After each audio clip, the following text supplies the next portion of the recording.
In this video, I will show you how to add pop-up animation in CapCut. So you can add the pop-up animation to image, to video, or to text. For this video, I will use image as an example. You can follow the same method to add it to your text and the video as well. So select your text or the character you want to add. After you select, go to this animation. After you go to this animation, scroll to down and find this. Go to the in animation first and click on this slide up.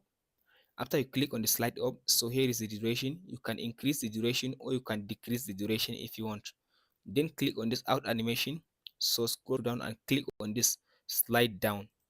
After you select the slide down, so here you can increase the size, the duration. You can increase or you can decrease the duration as well. So let's play the video and see how it works. So that's it, guys. Hope this video helps out. Be sure to like and subscribe.